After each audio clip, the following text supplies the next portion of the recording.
Architecture forces you to think about agency, your agency in the world. What is it that you would like to do? What does the future look like for you? Hmm? It's the one and only unique sort of profession asks you that question. You become someone who is able to write your own career trajectories independently, invent new forms of practices. And that is what architecture allows you to do. What if a student does not like architecture? What other choices do they have after 2 years? If architecture is making you incredibly unhappy, give it up.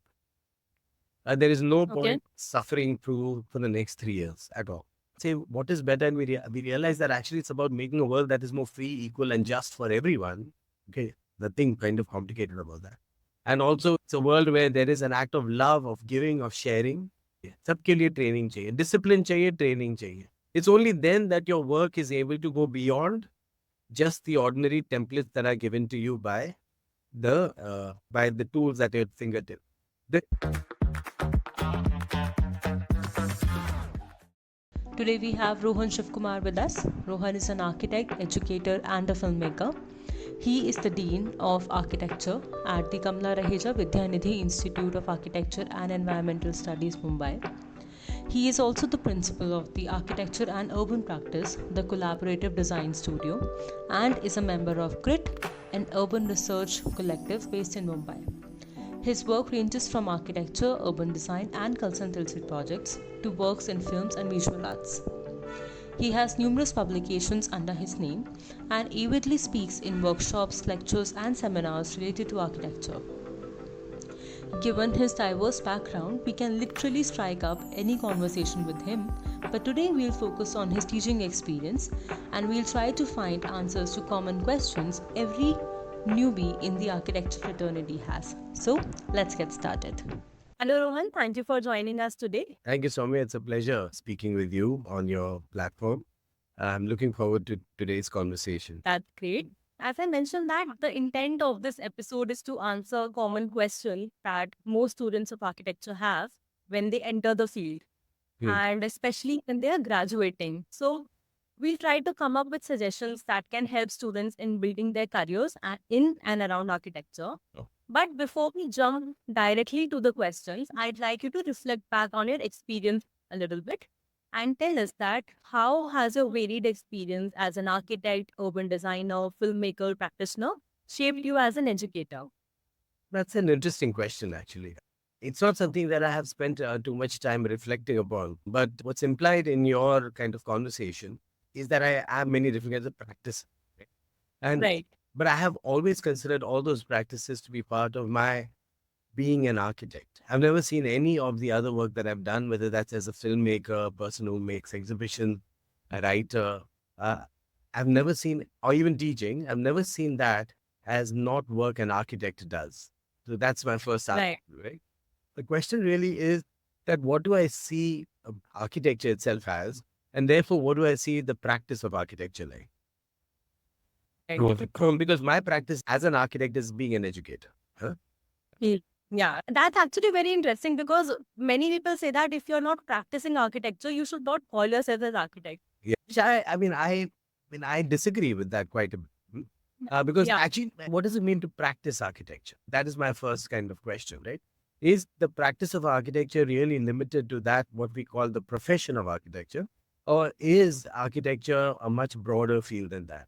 If I have to think about what the domain of architecture is, or rather what the mandate of architecture is, and why do people have licenses? Why do they need license to practice? You have to start thinking about the fact that architecture has been given the mandate of caring for our built environment. That is its mandate, right? It has to kind of make our built environment better. It has to participate in processes that make our built environment better. That is why we are architects. Now, Right. if one reduces that rather larger mandate that architecture has to merely that can be managed by the profession, then we are reducing the kinds of ways in which architecture can participate in the processes through which we can make our built life better. Right?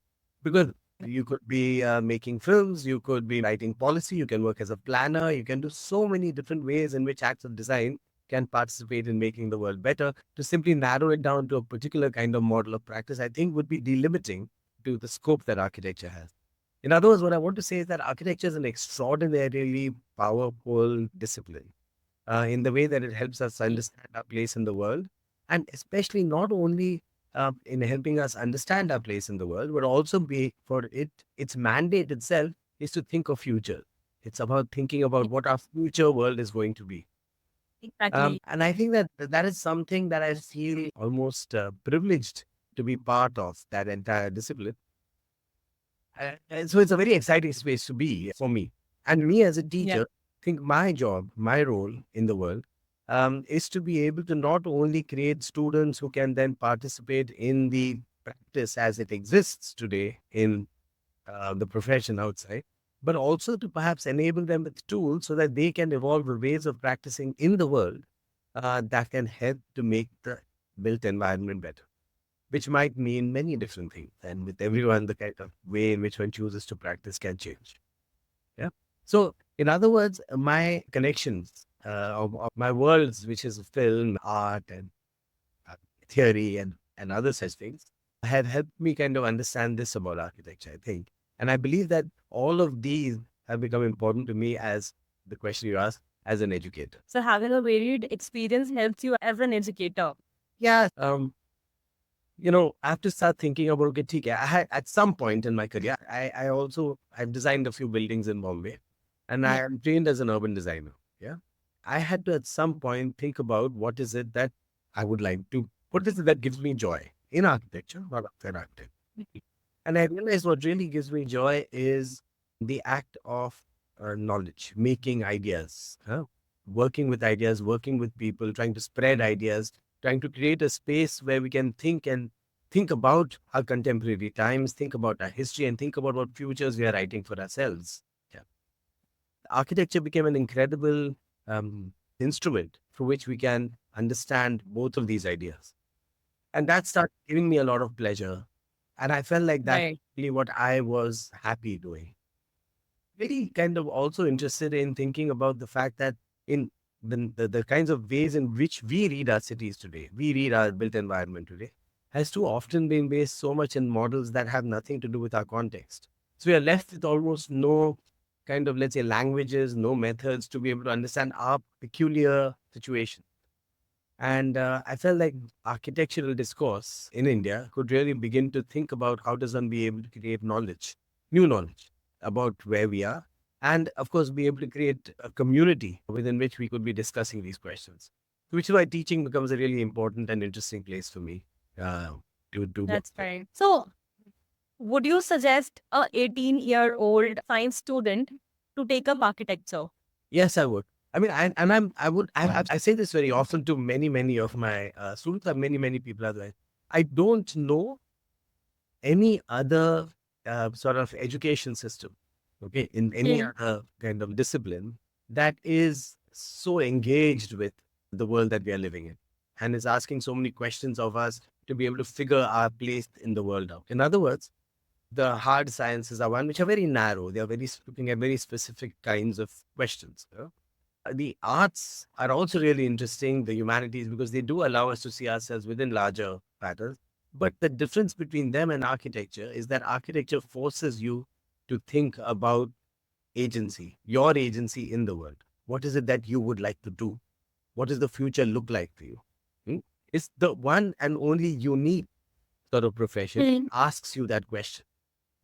And just the asking of that question and the kind of mental work that you have to put in to be able to figure Mhm. it out is, I think, unique to architecture. And that really helps us become a far more well-rounded individual. So I don't think architecture is I mean, as a professional also, then later on you can choose so many different things in the ways that you decide to do architecture.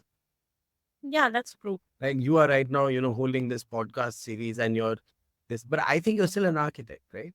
I think that it's very difficult to not be an architect, but you become someone who is able to write your own career trajectories independently, invent new forms of practices. And that is what Mhm. architecture allows you to do. So I think architecture is an extremely good course to do. Okay, but you said that architecture gives you a broader sense of where we are right now. Yeah. that is only in built form. If we see our day-to-day lives, how have architecture to do anything with our day-to-day lives? Apart from where the building we are residing in or which universities or colleges we are attending in. Apart from that, how does it help as a overall growth for students? Any other course will also do that, right? The ma- I don't think so. Okay. Simply put, we live within space and time. Space, you cannot escape space. And space That's is the yeah. domain of architectural thinking. So what that means is that no matter what you do, and one thing you Yeah. can't escape from is what the architect is supposed to be concerned about. You can't escape the presence of space and the questions concerning space.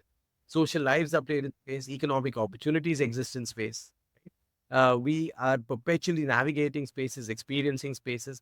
And the job of the architect is to be able to understand spatial relationships and reconfigure them to make things better, right? So it's this particularly unique profession that really is one of the most powerful in the world. It's easy when you're thinking about architecture for the power that you wield in your pencil to go to your head.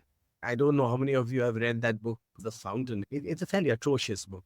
But the very idea that I can today draw Yeah. something today, okay, that person is going to wake up in that bed every day for his rest of his life in that same damn place. Or even the fact that a little line that I make today is going to be a scar on the ground 4,000 Yeah. years from now that somebody will find and think, Arey yaar, yahan koi rehta tha, right?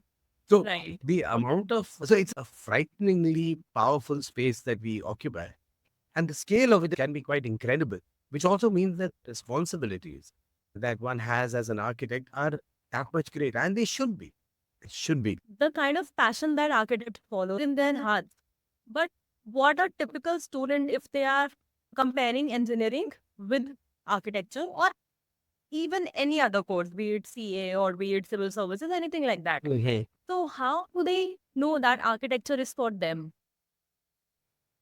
I have personally found that almost I have taught for many, many years now. I have never found anyone who has not loved something within the architecture profession. Okay. It's very That's rare that you'll find somebody who's absolutely hated it. I mean, literally, of all the thousands of students that I've taught up, there may have been 5 or 6 who have dropped out. Primarily because it's such a wide-ranging, holistic profession, everybody is able to find their way of understanding it, their way of entering it, their own unique perspective in what interests and excites them. This that emerge from architecture can range from the extremely technocratic, which is completely, surveying or engineering oriented stuff, to extraordinarily creative art, design, painting, all of these things, to ones that are mediating between the two. Even within the profession, there are so many different roles that you can play, whether that's as a landscape architect, as a planner, as an urban designer, thousands of different ways in which you can work with it. So I generally find that architecture as a course, eh, eh, uh, it offers you the space to become who you really want to be, no matter what your various tendencies are. The difficulties are that you have to script your own narrative. That is a yeah. responsibility that you have. Nobody else can do it for you. The profession will come to you with preset model saying, this is the way you're supposed to be an architect. It will do that because that's what the profession Yeah. is about. However, even within that, the Mhm. possibilities of the way that one can make a career out of architecture is incredibly large. Yes. And come to think of it, really, there's so many engineering colleges in the city today. And most of these engineers are not practicing engineering as far as the eye can see. They're largely working as within some MBAs or some other kind of thing anyway. So if you want to do that, even for that, architecture is a better course to do. At least it allows you to see the world in more interesting ways. Yeah. That's correct. What we study in college does not define what we practice in life. It shouldn't. It shouldn't. I don't think the act of education is anything. I don't think acts of education are to feed into the industry as it currently exists. Because Hmm. and you don't need 5 years of training for an engineer. If That's it was the job of education, then just dump somebody in an office and within 6 months they'll learn how to kind of do the work of the office. The job right. of education is to make people who are agile, intelligent, empathetic, people who are critical thinkers, Then, of course, provide them with the necessary amount of skills so that when they are out, they can intervene in the world. If I have to train somebody to work in a developer's office, I don't need to train that person. What is it? A developer comes with a set of rules and guidelines, set of typical plans. Right. Important for us to think that the role of architectural education and the role of an architect overspills that of the profession's models as it exists today. It's about also defining new frameworks within which the profession itself can practice. And I'm not speaking out of the air. There have been so many architects in this country who have really been able to stretch those boundaries, who've been able to demonstrate new ways of thinking about architecture, new ways of practicing. So I have been meaning to ask this question for long. I have been talking to many practitioners. Some of them have said that education's role is only to create creative minds and not to train them for skill, which is essentially to create employable architects. But many practitioners also say that architecture graduates these days are not employable. So where do we draw the line of what is the exact scope of work for an educational institute? Yeah, it's always a difficult kind of line to kind of play with. But there's something kind of strange about that presumption. And that is a presumption that has really haunted not just architectural education, but education in general. Is this line that we make between the hand and the mind. Okay. Saying that hand and the mind. Okay. We imagine that there are two kinds of people, the thinker people and the doer people. The thinker people are amazingly creative, but they don't necessarily work with their hands and they make ideas. Doing people are like, fairly run-of-the-mill thinkers, but they just are very, very good at making. Now, this is a mythology that first needs to be dismantled. It's a really important thing to dismantle because it is a replication of a sort of class hierarchy concerning the thinkers and the doers, the Brahmins and the others. So, first thing to dismantle is that is the way the world works. Okay. Making is thinking, doing simultaneously. Then it's not self. If you start thinking of, if we think of architecture as a craft, okay, yeah. As a craft, when was the last time a craftsman sat and thought about his pot and then sat and made it? The thing happens as you're able to think about it and make it at the same time. That is what architectural thinking is meant to be like. The same thing goes with a novelist. You don't think about writing, you write, and as you're writing, you're constructing it. Yeah. The thing about the architectural profession is that it's imagined that it is a profession that lies in studios and the world of building is something that happens outside those studios. But even within the studios, the act of drawing, the act of making is also an act of craftsmanship. The division of labor has assumed that the architect draws and the contractor builds. But the drawing is an act of making. So I would say that is where the difficulty lies. The presumption of critical thinking as not employable, employability as those that just are dumb. I mean, the whole thing is kind of a skewed perspective. So basically, nothing is black and white. Everything is gray. I think it is a good architecture school must treat both of these simultaneous. Acts of thinking and acts of doing are the same thing. They are not different things. They can't be that say, we are only training people to do critical thinking. Okay, but critical thinking through what? It's through the act of making, right? They can't also be architecture schools that say, ये सब theory छोड़ो, हमें तो सिर्फ you want to make people to plug into the industry. Then you are not necessary as a school. Okay, the industry will teach you. You are supposed to. What is your mandate, my dear people? Your mandate is to try and participate in the world to make the world better. Much of our building industry today, unfortunately, does not make the world better.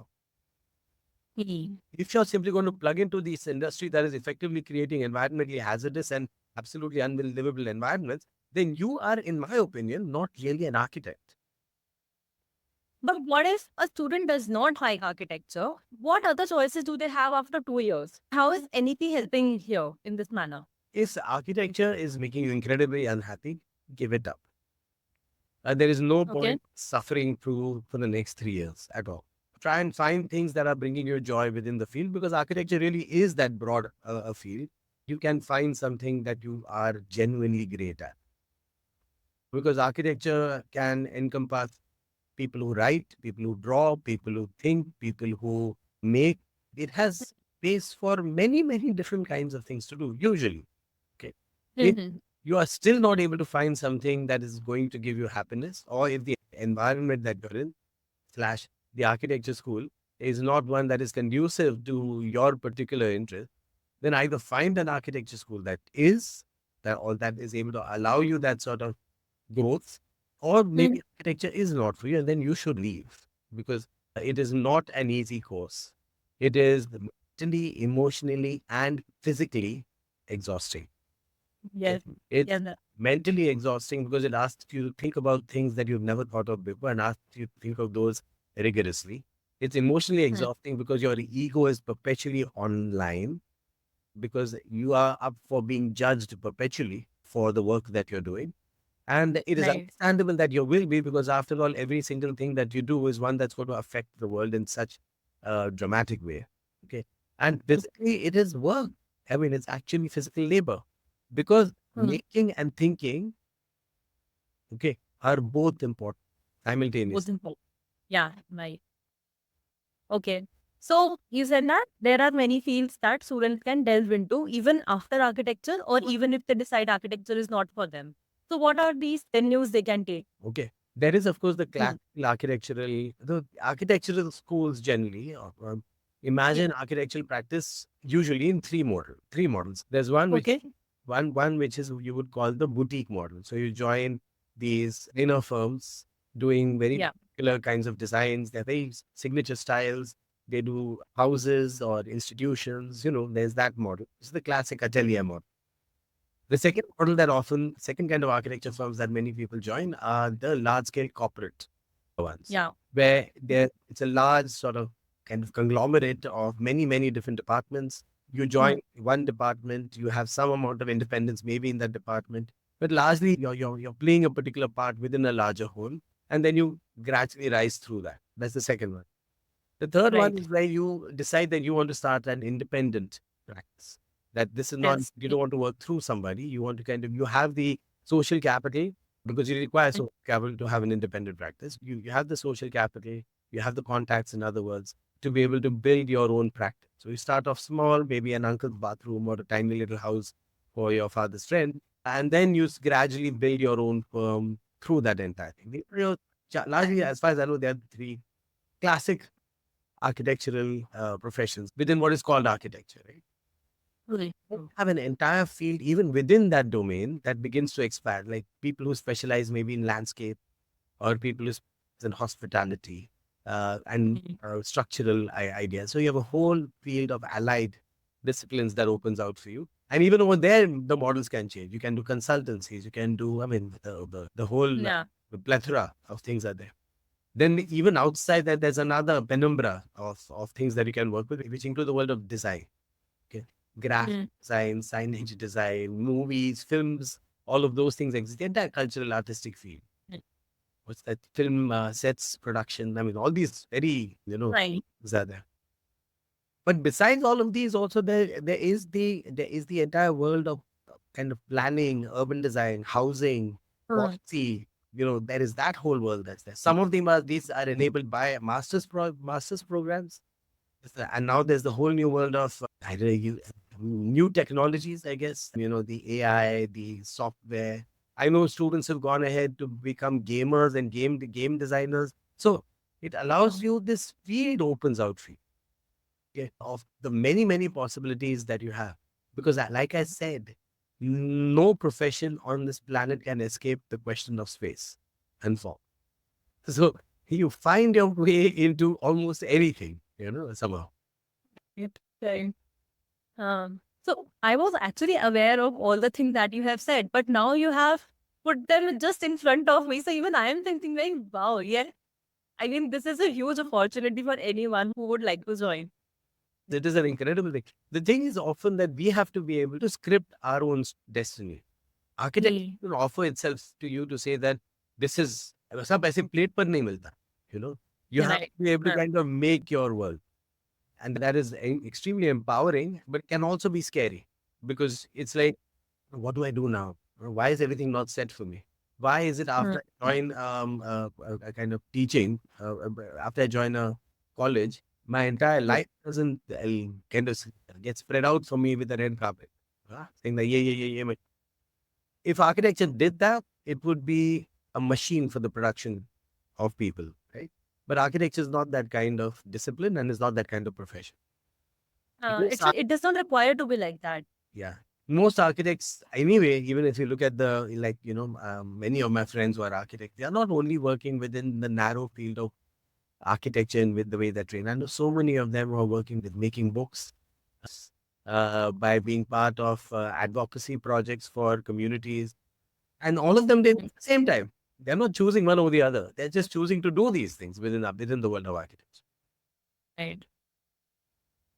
I actually wanted to talk about new education policy also. I talked about this idea of students dropping out between the course.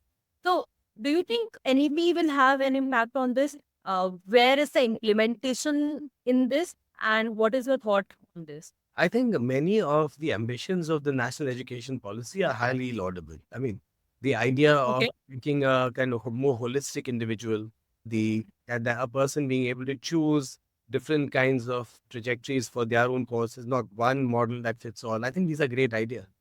Within architectural education, of course, this NEP has to first be like we have to understand it with respect to the Council of Architecture and the way that it kind of, let's say, regulates the education of an architect. Today, the Council of Architecture has a certain framework through which we all are kind of teaching based. All our universities are towards our modulations of the basic framework that the Council of Architecture gives because you get a license from the council. Okay. Yeah. I don't know whether, I mean, I'm not privy to any particular, I know there have been discussion about how does the architectural education deal with the idea of the national education policy. It's going to be difficult to do within the current kind of system that we have because Mm.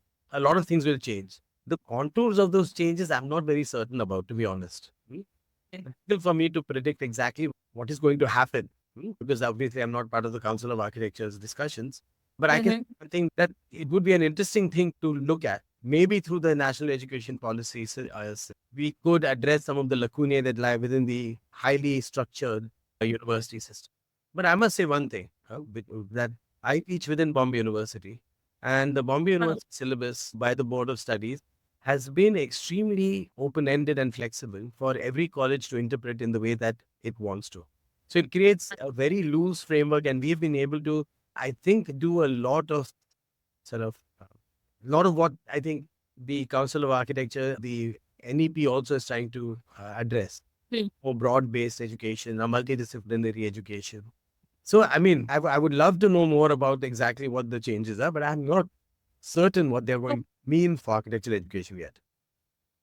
Okay, so that means that NEP has not started being implemented in colleges. No, not yet. We are still Yes. working within the older system. I think we are still figuring out how NEP is going to affect the education system.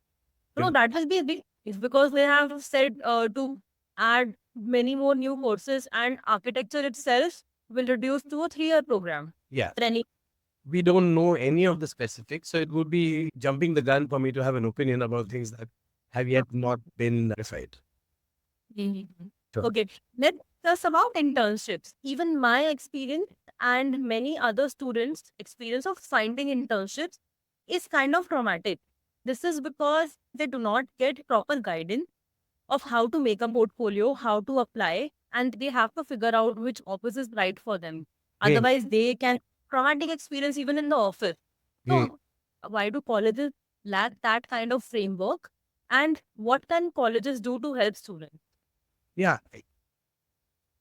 It's difficult for me to give advice to other colleges. I don't know about other colleges. I do understand that the internship process is a complicated one for many students, especially with the number of architects being churned out every year by the numbers of architects. For them to be able to find an office to work in that is a good office for them to work in is going to be a project. That is where the research comes in. That's why their agency comes in terms of them doing the research to figure out where they want to go. I think that if colleges need to be able to support students with the knowledge base, at least, that can provide them to look at the landscape of practice, the landscape of practice, the varieties of ways, like, the conversation we just had, which said different kinds of practice. These are the advantage. Schools need to be able to orient the student towards the Hmm. world of practice. Okay. Not necessarily say that, chalo, yahan ja, wahan ja, but to be able to say, okay, this is your world, this is the landscape within which you're stepping out. And within this, you have to start making your own path. Where would you like to start? And a student might choose to say, okay, I think I should start with a small firm because I need to learn how this kind of design system works. And there could be people who say that I'm really interested in, I'm not a building maker. It bores the living daylights out of me. I'm really interested in Oh, acts of research. And there are many firms that have little research wings. Samira Rathod, Samir Padora, Aniket li- Bhagwat is little, research wings. And that could be places that these people can join, right? So I think it's the job of the school to be able to orient the students to the landscape of practice. and about a list where students can apply. Yeah, a list. And that is built out of history also in terms of like, there's an alumni. They have gone there. Uh, They can kind of come and give students feedback in terms of what the landscape of practice is like. And that does happen at an informal level anyway. But even at a mm, more formal level, one could arrange for some sorts of events where this orientation of a student to the world of practice is made a little bit more clear to them. I also think that language and the modes in which the students approach other firms, mm, making of a portfolio, the writing of letters. If the school can create frameworks to assist them into that world is a very, very good thing. Hmm? But the important thing also is that the internship places a responsibility on the architectural community.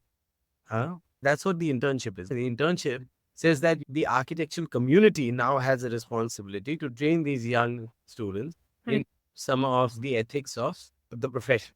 So it's right. really important for the architectural profession to understand its role in the building of the architectural community and not necessarily treat these sort of cannon fodder.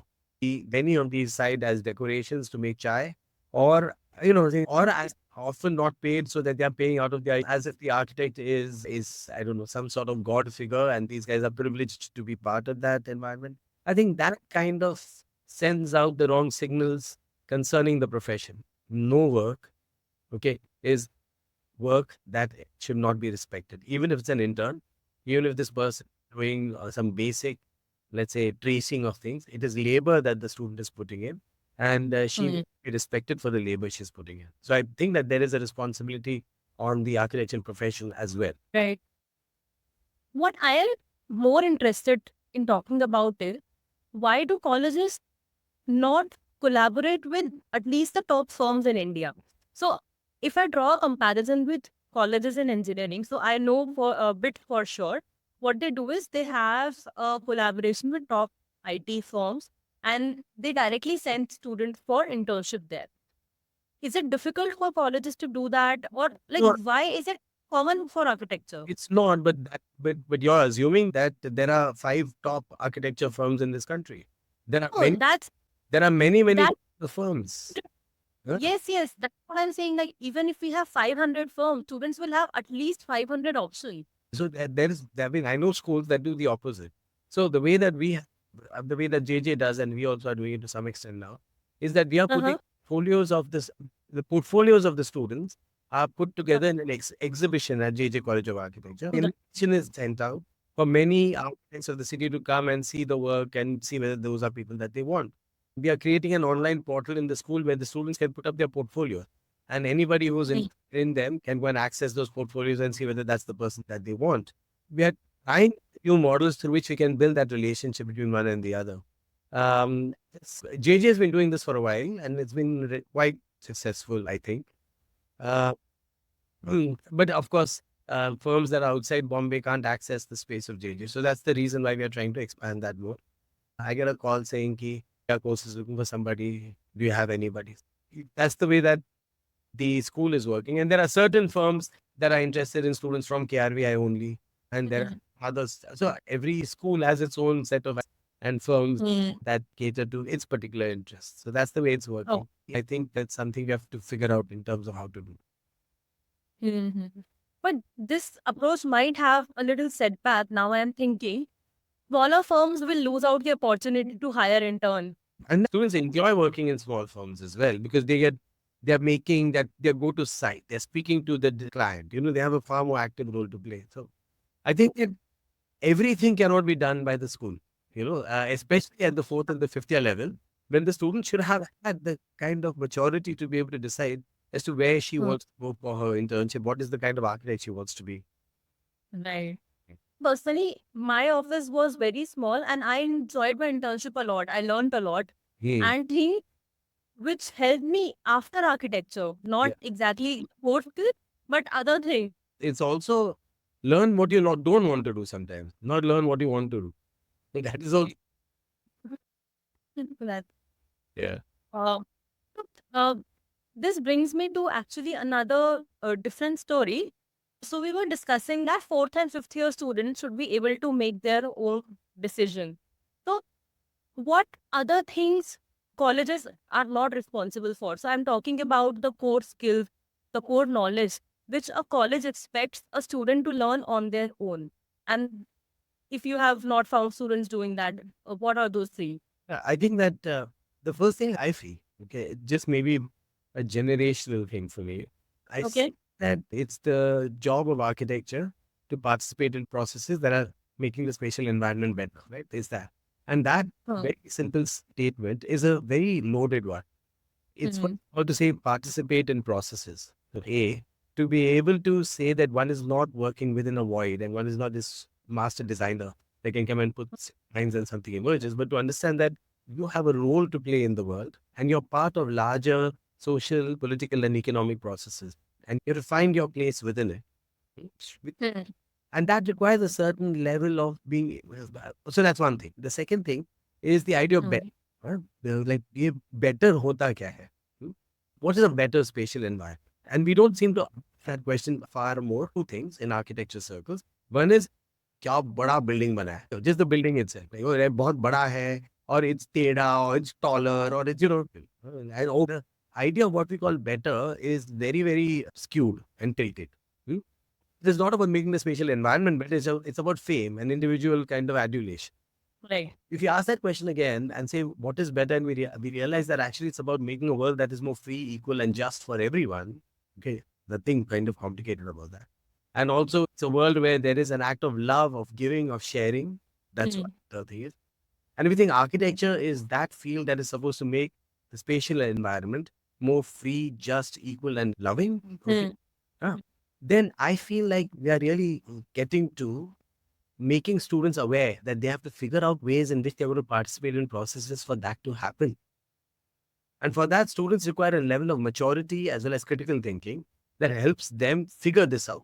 Okay. I feel often that students are too focused. I don't know whether they're too focused, but honestly, I don't think they think of themselves as mature agents within the world. I think they tend to think of themselves as mere students. Hum to little kind of they make themselves children of sort, and we are supposed to take care of them. The world is meant to kind of cater to their needs, and I feel that is what I would have liked to see students have a little bit more of an agency to be able to say that this is the ways in which we need to be able to change the world. That sense of idealism that all young men and women are supposed to have, because after all, they are young. They are supposed to be able to see the forces that are shaping society today and say, this is not right. And what we should be doing is that, and find ways of making it right. That is what architecture is about. I think that often students are overwhelmed by the world that we are living in. It's pressures of money, it's pressures of stability, anxiety of the environment that is completely mediated by images. You're always then in some kind of strange way participating in a competitive realm, but actually it's all the same world. So I feel they're not necessarily able to then find themselves within these questions. I don't know whether that's making sense to you, but I feel like that is the kind of lack that I would like to address as a teacher within the school. Right. To think of things a little bit more critically. Yes. Yes. No, that makes a lot of sense actually, if I think about it. It does make a lot of sense because students think of themselves as only students and they think that everyone else should cater to their needs. But it's largely the opposite, and which is why students get a cultural shock when they enter the profession. Yeah. Right? Many students have a paradigm shift when they join an office. They think of themselves as consumers. See? That's the way that they have come, they bought, they will get. Right? They see purely consumers. They don't see themselves as agents of learning. Learning is supposed to happen Right. to them. They don't feel the Mhm. responsibility to learn. It's a very Mhm. strange thing. So it's the same sort of Yeah. entitlement of sorts that happens with Yeah. consumers. Yes. Consumers Right. feel that हमने पैसा दिया है ना तो my soup should be hot. They think that they think that learning is like that. The soup should Like be that. hot. You know? Mm. Many practitioners also say that they hire fresh graduates and interns just to have a newer blood in the office so Mm. that younger generation can teach them new things which they are not aware of. Mm. Mm. So, which means learning is going both ways. Yeah, yeah.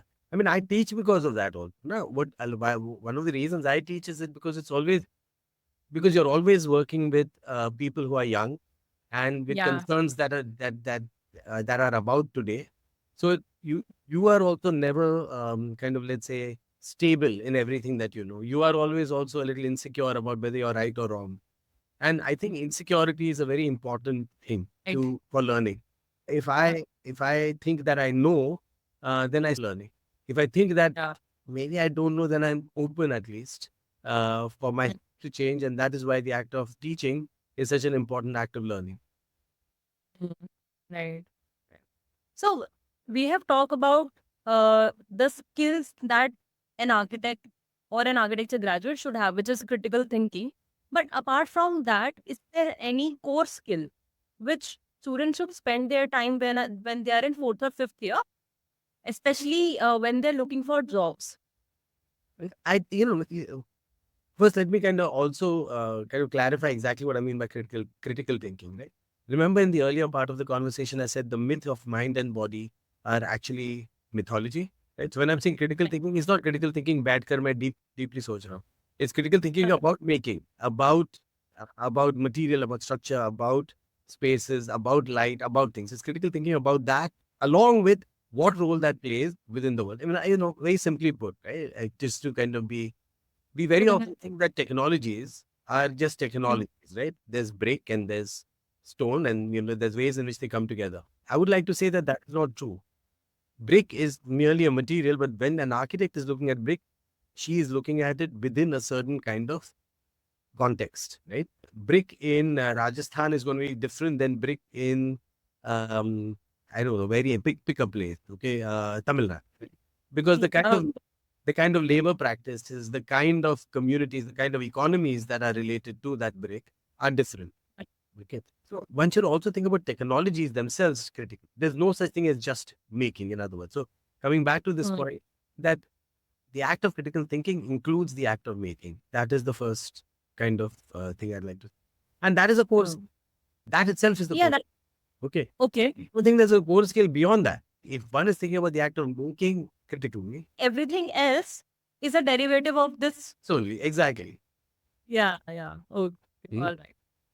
Okay, so let me touch upon the career avenues a little bit. So, an architect, what should they do if they want to be visiting faculty in any college? Visiting faculty, right?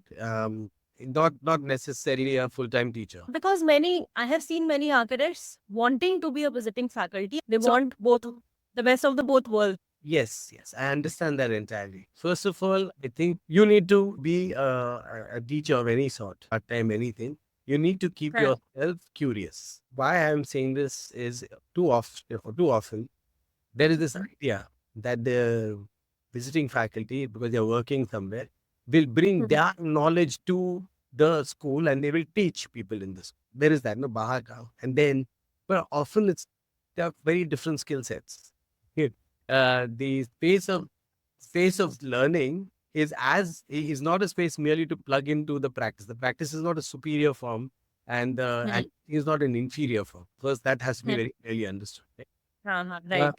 The forms of engaging with architecture in both are different. One is interested in discourse and ideas and sharing. The other one is involved with the acts of actually producing and making. And these have to be kept in balance with each other. Each has to affect the other. Mm. Mhm. Your engagement with the academic is meant to provoke you to think of new things, to think about maybe, there could be other ways in which one can work, and that can affect your practice and in a really, really great way, and vice versa. Right. your work within the practice and all the knowledge that you're getting about the real world, about can really help you understand, can really help the academic space as well. So, as a visiting faculty, it's important to kind of keep the movement of knowledge constantly both ways Please. and not one way. Yeah. Yeah. Yeah. So that is, I would say, an important part of one of thinking of yourself as a visiting faculty member, Right. especially as a design teacher. I mean, this is the important thing is that if you're going to be participating in a design studio, design is a space for, I guess, thinking about the role of architecture in a broader sense. Your sense of the world, what is shaping the world today in terms of Mm. politics, climate change, etc. You need to have that larger sense. Okay. And then think about what role design can play. That is what a design teacher does. Right. Often, otherwise, many other subjects can be a little more specialized, construction or services, etc. Right? But for a design teacher, you have to have a broader vision of the world. And But I only, think visiting faculty are teaching design. They not take more play not studios, right? not No. always. The visiting faculty also come for technology studios, at least in our studio at GARI. Uh-huh. Okay. Um, Okay. but visiting faculties do come for design studios, but the way that they have to think about design is in this way, is what I did in the last. Right. Okay. Okay. All right. You are also a filmmaker. Would you like to tell me, like, how did you delve into it, and how can students take that approach? My journey into film is a little bit on the accidental side, or rather personal side.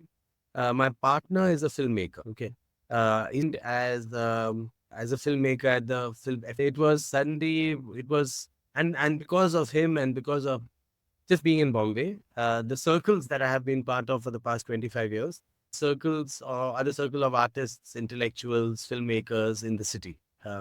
And I've worked, and ever since I've come back from the US after I finished my master's, I've been working with Mhm. them on many small projects, exhibition projects, gallery projects, choti choti essay, but mainly as an architect. Wow. In the early 2000s, I was part of a research project that was called Cinema City, where we were looking at the relationship between cinema and the city of Bombay through a multidisciplinary lens. There was the amazing film director, documentary filmmaker called Madhushri Datta, and she had come up with this idea. Let's explore this. And in that, we did a lot of research work, but again, as architect. And we created exhibitions and things like that. A few years after that, I was speaking to my partner and I said, yeah, I think I have a great idea for a film. I think we can put a film together. And then we continued this conversation and we realized that both of us had similar concerns about both our professions, film as well as architecture, in contemporary India. This was 2017. Mhm. So we said that maybe we can make a film that looks at both of our ideas together, of how film and architecture both were part of the nation building exercise and how both of these are suffering a crisis today. That was the conceptual framework for the film. So I wrote the script for a film called Nostalgia for the Future, which was Yes, I have seen. you have, yeah. So Nostalgia for the Future then emerged out of that collaboration. I still didn't call myself a filmmaker then. I was still like architect. एक film बनाई है, I can't call myself a filmmaker. Then I made a second film with him called Squeeze Lime in Your Eye. Uh, It was filmmaker friend, an artist friend of ours. Even then, I didn't call myself a filmmaker then. But by then, I had started curating films for different festivals. For Mami, we curated something. For the museum, we curated something. So it became like a thing. I started with. And anyway, I generally watch at least one film every day and write about it. So it's today I have not watched one. I'm going to put one immediately after I finish this conversation with you. Right? uh, Then later on, what happened is that something had happened. I won't bore you with the details, but I felt like my third film, A Lovely Villa, which is about a housing colony I grew up in, designed by Charles Correa. I felt like that was a story that deserved to be told in some way. It was a housing project that a lot of people hadn't heard of. So again, we put together that film, Lovely Villa. And then what happened is that Nostalgia for the Future had done very well for us. It had taken us to around the world. It had taken us to all the universities in America. It had gone to film festivals. It's still going to different kinds of places. Lovely Villa are doing well. So I think I can call myself a filmmaker. So only after Lovely Villa, Have I said, Huh. architect urban? I actually watched Lovely Villa, so I could not complete it entirely, but I watched halfway through it when you were talking to the group of the people and you were, taking them through the corridors and everything. Uh, So it kind of intriguing, and that's why I asked you this question: how can a student also delve into this? Because I have seen many students having these type of skills like photography, videography. So yeah. how can they monetize those? So there is a tendency nowadays, especially with everyone having a film camera at home, and especially with the kinds of tools that are available at everybody's fingertip. For people to Right. think that tools to have filmmaker ban gaye. Well, that is that idea. Can make film. I do not think so. Okay, but I feel training चाहिए. सबके लिए training चाहिए. Discipline चाहिए, training चाहिए. It's only then that your work is able to go beyond just the ordinary templates that are given to you by the by the tools at your fingertip. The, what you will get otherwise are films that are not even like that, that don't do anything, that are just like moving images that have some narration over it and tinkly music in the background. But the film itself is nothing to say. I feel like if you want to be a filmmaker, then treat it as a craft, treat it as a discipline, and give it the respect it deserves. Which means you need to watch films, you need to engage with them, you need to be with filmmakers, you need to, learn the craft of it. So, that learning, I'm not saying that learning has to be formal. Okay, I'm not saying that necessarily, but formal training is good. Get it if you can. Good. Okay, Uh, if you don't, then work with interns, work with people, get those training, watch. You have to work to learn. In other words, no, yes. don't sit back and expect, yeah, I have an iPhone and therefore it has a great camera and I'm a filmmaker. You are not. Simply put, everyone has a pencil, but only a few people are authors. That's true. You require craftsmanship. So simply, Yeah. Yeah. Yeah. read Okay. That's great. it. Oh. What are the top three career avenues that architects should definitely look into? I've already kind of described many earlier, right? In our conversation, whether that's the boutique. Okay, let me streamline a little bit Yeah, for future. Think about AI when you give this answer. yeah. I think that AI in my okay. This is maybe I'm going to be a little controversial here. Okay. Yeah, yeah, please. I think the impact of AI may be a little overrated right now. Okay. We seem to think that every new technology is going to radically transform everything, such that the world itself is going to be invented anew. And it is going to be, but it's not going to be in the way that we predict it to be. We are not going to have bots everywhere doing all the work for us. Okay. And human beings are not about to be replaced It by, is for. sorry? I'm saying that robots doing all the work. Huh? Somewhere in future, it is possible, right? I mean, Anything we is, recent I'll tell you one Amazon. thing. I'll tell you very simply put. The way one can imagine new technology, okay, is it's like a pebble that is dropped into an ocean. Or Hmm. Okay. The ripple. Yeah. you Hmm. throw it in the beginning, there's ripple, okay, and then incorporate it into the lake. Okay. The lake changes somehow, but largely the lake stays. The ripple leaves its mark, okay, until a stone falls. Right now, this is the way generally I think new technology works. New technology creates an impact that is very radical. Everyone gets very excited by it. After a while, it tends to replicate itself, especially AI.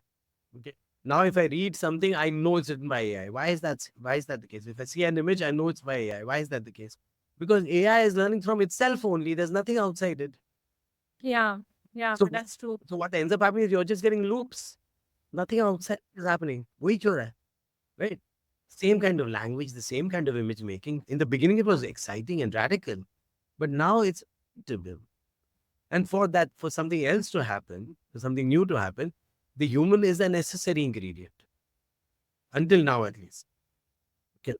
Oh. I'm not one who kind of loves to predict distant futures. कुछ भी हो सकता है.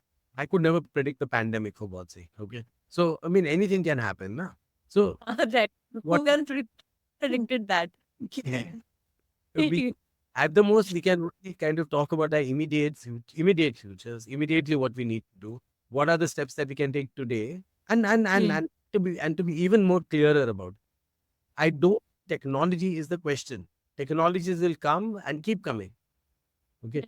Question is still what the role of architecture is. That is not changing. You may That is use not it. if you want to. The role of architecture is still to participate in processes to make the spatial world better. What does that have to do with technology? Whether I use a cell phone or I use a hammer, the role of architecture is still the same, no? Yes. So Correct. I'm saying, कि ठीक है, AI है, it's a new tool. I'm not anti-technology. Please use it, enjoy it as much as you like. Uh, Merely using AI is not going to make the world better. You need right. to be able to calibrate what the ambition of your work is. Mm. The artificial intelligence in all its form, even today, is merely a tool like a hammer or a nail or an axe, Mm. okay, or a pencil. Nothing that. So, how do you think architects can embrace AI?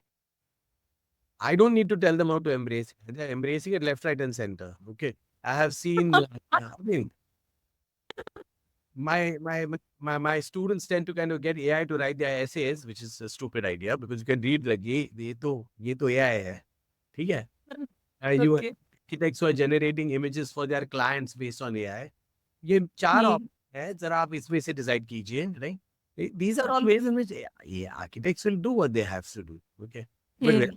whe- whether each of those ways in which they are using it is in an attempt to make the built environment better, that is the question. They can use Yeah. what they want to do. Okay. उसमें क्या है? योगा करना है, योगा करो. They don't care. It's a Hmm. tool. Use it if it's useful. Hmm. But don't imagine that just using of AI is going to make the world better. It's not. Right, right. So I have just two last questions. First is, what are the top mistakes you see students making these days? AI. Uh, Okay. this idea that actually mistakes progress that as if a use of a particular technology automatically implies better lives. It's politicians do it all the time. Make yet another big infrastructure project thinking people's lives are going to get better when they don't. They generally, because we don't even know which people they are addressing, whether those are coastal roads in the sea or tunnels under the forest, right? We are building these infrastructure projects, mistaking what development really is about. Development is about education, health, awareness, freedom, all of these things. None of Hmm. these necessarily do that. They're just spectacles for the consumption so that we can participate in becoming global, Hmm. patting ourselves on the back, saying India is now seen on the global map. All nonsense, right? No, Okay. this is I think the first this is the first mistake that people make, thinking that technology is itself by itself a liberator. So the second mistake I would say is that they believe that the consumer problem, that architecture is one size fits all profession. They don't understand that architecture is okay. Since I'm using a clothing metaphor, is more like a sari. It changes depending on the form of the body. You can adapt it to your own body, and that is the way that you need to be able to engage with that field, so that you're Hmm. able to make it yours, and find your futures in it. And the third is kind of related to this one, is that you imagine that architecture as a discipline, as a Hmm. profession, is about making buildings. It That's because ac- still, huh? I'm saying that's actually misconceptions. People think that architecture is only about making buildings. It's not. Exactly. It's far more. It's an expanded field of Uh, practice. We teach you to make buildings so that you are able to see the world differently. We are not when we are showing you how to make a building or helping you make a building within a studio. It is show you the processes that are at play in the world, and we're asking you to make a choice there. We are not training you to design a building. We are training you. Let me clarify that. The training you to design a building is so that you are able to also critically think about the role that building has in the world.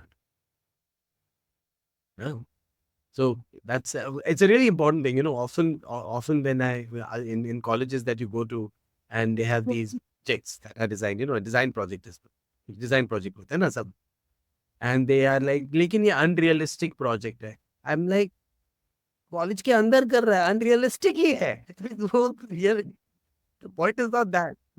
The point is, what are the kinds of questions you're getting the student to ask about reality through the project that you're designing?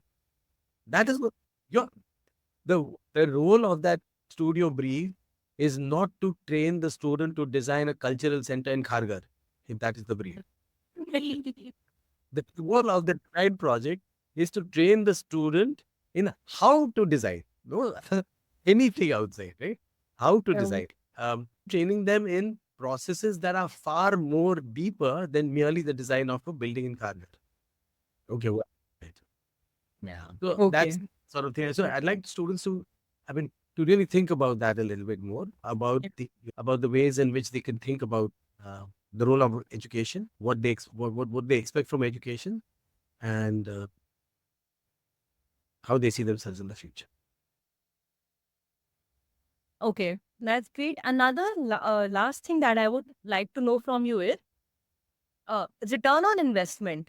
So it's a known fact that architecture does not pay well, at least in the initial year, and many students drop out after studying for 5 years or even after practicing architecture for a year or so. They drop out and they pick up new field. How can we help students understand the value, and can we stop that exodus that is happening because of the monetary value that architecture has to offer? I don't see that as an exodus first. Do not see that. I think they are all architects because they are trained as architects. So there's this particular way in which they are seeing the world. Okay. They are choosing to do different things. Okay. Because they are all, if it's a good architectural education, then they are choosing to do things to make the world better. Some of it is within the conventional architectural profession. Some of it is not. Because let me put it even more bluntly, no. To have your own practice in the city, you need social capital. Many of our students come from very poor background. They do not have the social capital to start their own firms. They need to work in different ways so that they can make ends meet. And I think that's good. It's great that they are able to find that kind of work. That does not mean, though, that I condone the dismal pay scales that young architects get within firms. I feel like that is something that does need to be addressed at a larger level as well. But I feel like there is no the choices that people make once they are architect. One should be able to embrace all of these different choices, and call them architects, because really architecture is an idea. Architecture as an idea, as a discipline, should be one that permeates every profession. This act, even engineering, it needs to be able to participate in processes that makes the world better. Why shouldn't they? Engineering professions should not be about I need to make software so that I have a nice husband, nice wife and a family, and I can live in an American suburb with my dog and my picket fence. No, if that is really if that is really what education is about, okay, then it's a sad state for education. Right. So I can think only one line: once an architect, always an architect. Can't escape it. Abhi kya karo? Possible.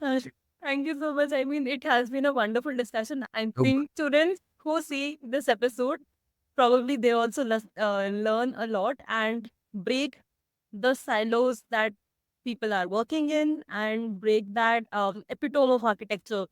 Practicing is separate and not calling yourself an architect. That's something that needs to be addressed. Thank you for doing that for us. Thank you, Soumya. Nice talking to you. Thank you so much for tuning in. If you found Converse valuable, you can subscribe to the podcast on YouTube and Spotify. Also, please share your reviews on the show and the topics of discussions through comments. Let us know if you found anything interesting in particular. You can find all past episodes and know more about us on insyd.ai. See you in the next episode.